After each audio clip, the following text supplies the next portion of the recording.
Doa Tolut, sang gembala menjadi raja. Tolut adalah seorang pemuda yang miskin, yang sering dihina oleh kaumnya, karena dia sangat miskin, tidak punya apa-apa. Tetapi barokah dan fadilah doanya, maka Allah mengabulkannya sehingga Tolut diangkat oleh Allah menjadi raja besar. Kemudian dia memiliki harta benda yang sangat banyak, melimpah ruah, menjadi orang yang kaya raya. Nah, kisahnya Tolut ini diabadikan oleh Allah Azza wa Jalla di dalam Al-Quranul Karim, tepatnya di dalam surat Al-Baqarah ayat yang ke-247. Nah, saudara-saudara kami kaum muslimin wal muslimat bisa melihat di dalam surat Al-Baqarah mulai dari ayat yang ke-247 dan seterusnya. Namun di situ tidak ada doanya Tolut ya. Doanya Tolut ini diriwayatkan oleh sebagian ulama di dalam kitab-kitab tafsir, menafsiri ayat Al-Quranul Karim, tepatnya pada surat Al-Baqarah ayat yang ke-247. Karena Tolut ini tumbuh dari keturunan Bunyamin ya. Beliaunya ini jalurnya dari Bunyamin. Bunyamin itu adalah saudaranya Nabi Yusuf. Nabi Yusuf bin Yakub. Nah, Bunyamin juga bin Yakub bin Ishak bin Ibrahim. Nah, Tolut ini tumbuhnya adalah keluarga miskin. Tumbuh dari keluarga miskin. Beliau menjadi seorang penggembala, menjadi seorang penyamak kulit binatang. Kemudian beliau tidak punya harta benda, tetapi beliau ditakdirkan oleh Allah menjadi raja besar, kemudian menjadi orang yang kaya raya.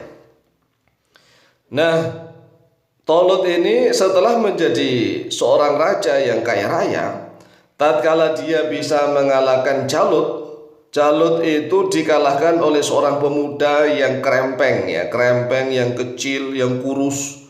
Pemuda yang masih muda belia namanya Dawud. Nah, Dawud inilah nanti setelah Tolut menjadi raja, kemudian Dawud diambil sebagai menantu, dijadikan menantu oleh Tolut. Jadi Nabi Dawud ya, Dawud ini nabi, tapi tatkala dia menjadi salah satu pasukannya Tolut, tatkala itu menurut para ulama Nabi Dawud belum diangkat menjadi nabi dan rasul. Tetapi Nabi Dawud ya setelah menjadi raja nanti, Nabi Dawud menjadi orang yang kaya raya. Nah, Nabi Dawud itu memiliki seorang putra yang namanya Nabiullah Sulaiman alaihissalam. Jadi ini keluarga yang memang menjadi keluarga yang kaya raya. Nah, diawali dari Tolut. Jadi Tolut itu jalur bukannya Tolut langsung bin Bunyamin, tidak, tetapi Tolut itu bin sampai kepada bin Bunyamin, bin Yakub, bin Ishak, bin Ibrahim. Nah, Tolut nanti memiliki menantu yaitu Dawud. Setelah Tolut wafat, kemudian Nabi Dawud menjadi raja karena menantu. Nabi Dawud menjadi raja. Nah, Nabi Dawud nanti akan memiliki putra yaitu Nabi Sulaiman. Paham nih ya? Ini jalurnya dari Tolut. Nah, Tolut itu ingat lahir dari kalangan keluarga yang miskin. Miskin, tidak punya apa-apa, bahkan dihina oleh kaumnya. Tetapi dia ditakdirkan oleh Allah mampu menjadi seorang raja, kemudian menjadi kaya raya. Doanya Tolut menurut sebagian ulama ini ya, sesuai dengan ayat Al-Quran, doanya begini: Allahumma zidni bastatan fil ilmi wal jismi wal mal. Allahumma zidni bastatan fil ilmi wal jismi wal mal. Allahumma zidni bastatan fil ilmi wal jismi wal mal. Ya Allah, berikanlah tambahan kepadaku keluasaan. Keluasaan itu luas ya, luas, mendalam, lebar, panjang. Fil ilmi wal jismi, di dalam ilmu dan di dalam kekuatan fisik, wal mal, dan di dalam harta benda. Nah, ini diambil dari namanya iktibas ya, iktibas dari ayat Al-Quranul Karim. Begini kata Allah di dalam surat Al-Baqarah ayat yang ke-247. Qala Allah azza wa jalla, a'udzu billahi minasyaitonir rajim. Bismillahirrahmanirrahim.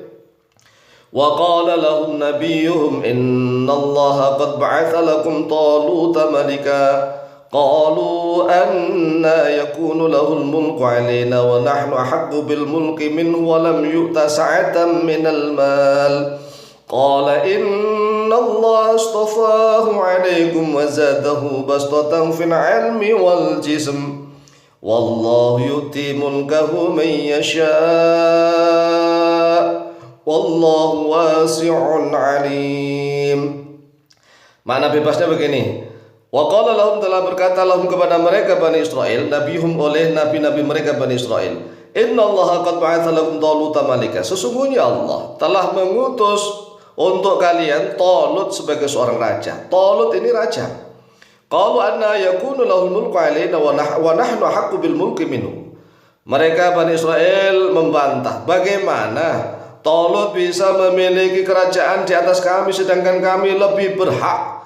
Kami lebih berhak dengan kerajaan itu daripada dia. Walam yu'ta sa'atan minal mal. Dia tidak diberikan keluasaan dari harta, dia itu miskin. Orang yang miskin tidak punya apa-apa.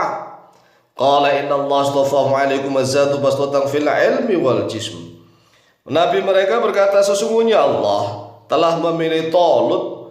Allah memilih Talut atas kalian dan Allah menambahkan, ini kata kunci, Allah menambahkan kepada Talut bastotan fil ilmi wal jism, yaitu berupa keluasaan, kelebaran, mendalam di dalam ilmu dan kekuatan fisik. Wallahu yu'ti mulkahu may yasha. Allah memberikan kerajaannya kepada siapapun yang Allah kehendaki. Wallahu wasi'un alim. Allah maha luas, maha mengetahui. Lihat dalam surat Al-Baqarah ayat yang ke-247. Nah, dari itulah para ulama menggarisbawahi redaksi wazadahu bastotan fil ilmi wal jism. Wazadahu, Allah memberikan tambahan kepadanya bastotan fil ilmi wal jism. Ini adalah doa yang sangat beradab, sangat berakhlak mulia. Mengapa? Karena Talut itu sudah sadar bahwa dia sudah dikasih ilmu, dikasih kekuatan fisik, dikasih harta, hanya saja dia minta tambahan. Inilah namanya doa beradab, minta tambahan. Jadi kita ini kalau doa ingin beradab, berakhlak mulia, mintalah tambahan. Kita sudah sadar, kita sudah punya ilmu, sudah punya fisik dan sudah punya harta, tapi kita minta tambahan. Sehingga redaksinya adalah Allahumma zidni bastotan fil ilmi wal jismi wal mal. Ya Allah, tambahilah aku bastotan, keluasaan, kelebaran, kedalaman di dalam ilmu dan kekuatan fisik dan juga di dalam harta benda. Ini tiga-tiganya sungguh luar biasa, yaitu ilmu, fisiknya kuat, sehat walafiat, hartanya banyak melimpah ruah. Ini silahkan dihafalkan dan silahkan diamalkan kapan saja, di mana saja dan sebanyak-banyaknya. Silahkan diamalkan, insya Allah mustajabah biidnillah. Wallahu ta'ala a'lamu bishawab.